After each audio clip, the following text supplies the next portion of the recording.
Buenas tardes. El tema que voy a abordar el día de hoy es la neurofilosofía.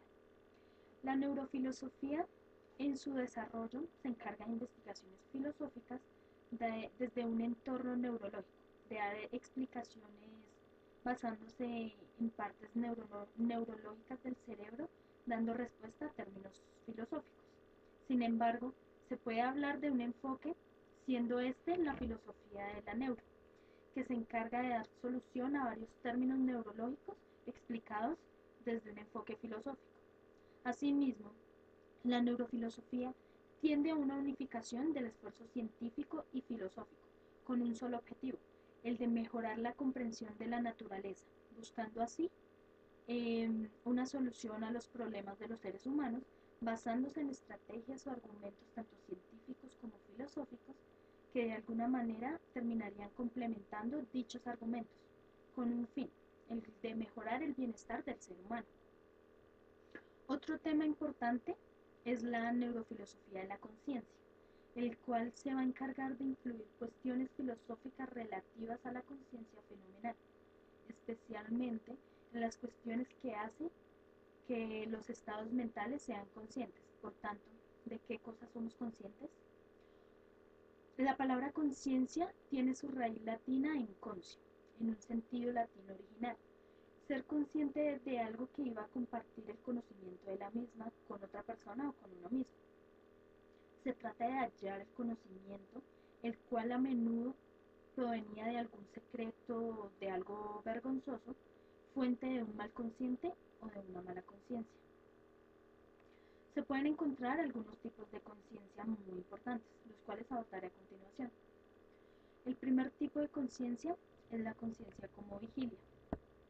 En esta, la vida cotidiana de la conciencia, práctica neurológica, generalmente se equipara con un estado de vigilia y las habilidades para percibir, interactuar, comunicarse con los demás, con el entorno en el que nos encontremos a diario, en un modo integrado que normalmente implica la vigilia. La conciencia en este sentido es una cuestión de grados, eh, de un grado. Una gama de estado de conciencia se extiende desde la vigilia a través del sueño en estado de coma.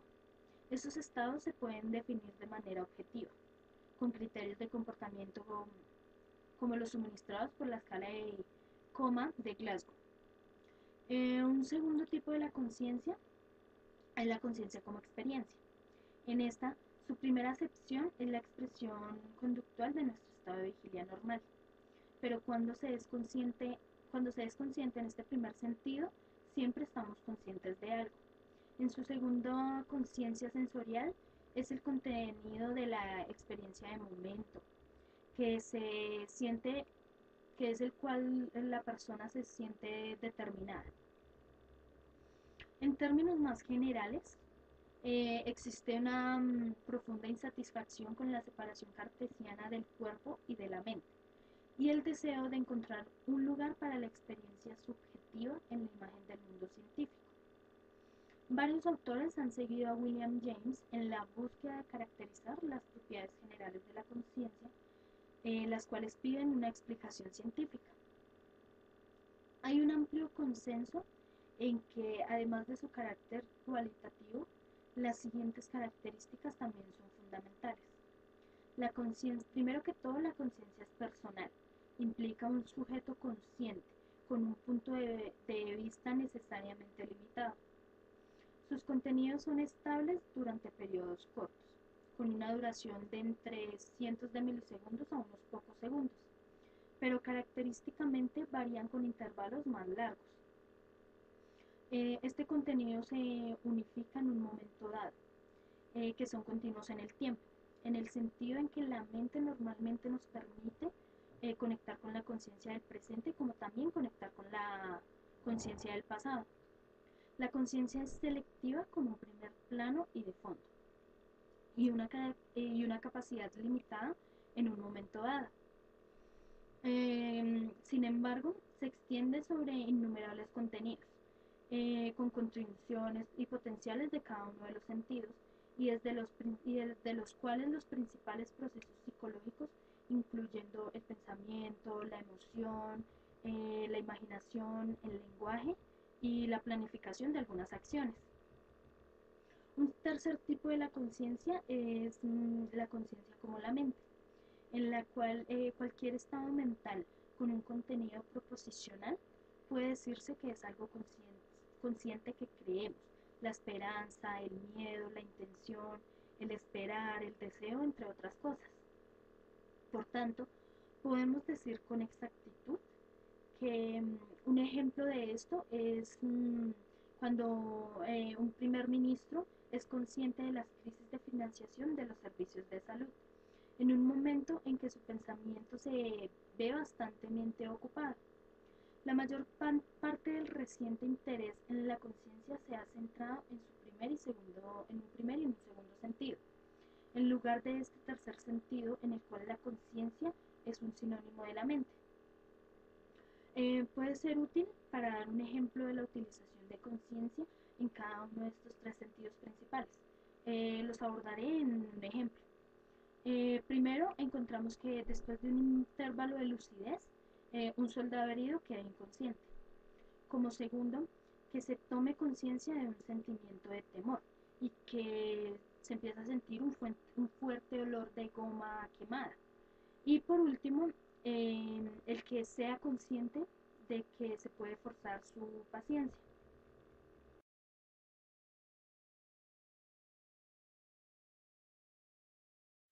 En la conciencia también encontramos la teoría de la conciencia, en la cual el renacimiento de la investigación empírica sobre la conciencia ha estimulado varias cuentas más generales de sus mecanismos. Algunos han tratado de especificar el mecanismo neurológico eh, de la conciencia, a menudo con un solo objetivo, que es mostrar que estos paralelos pueden explicar las características de la experiencia. Otros se han centrado en tareas comportamentales que los procesos conscientes pudieran realizar, por lo general con referencia a las funciones putativas de la conciencia en el control del comportamiento. Conociendo un poco acerca de la conciencia, de los temas que ya hemos abordado, así podríamos acercarnos más a fondo al tema de la filosofía de la conciencia. La principal preocupación de las teorías de la neurofilosofía de la conciencia es centrarse en tres preguntas específicamente, siendo la primera la cuestión de la conciencia del Estado, una segunda la cuestión de la conciencia transitiva y una última que sería la cuestión de un carácter fenoménico. Aquí encontramos a un autor el cual nos dice que es David Rosenthal, el cual nos dice que los términos conciencia transitiva y la conciencia del Estado son una cuestión de las preocupaciones de la conciencia del Estado, preguntándose en qué consiste la diferencia entre los estados mentales, que son estados de la conciencia, y mentales que son inconscientes. Tenemos estados mentales conscientes, que son la percepción consciente de las palabras que, por ejemplo, nosotros escribimos.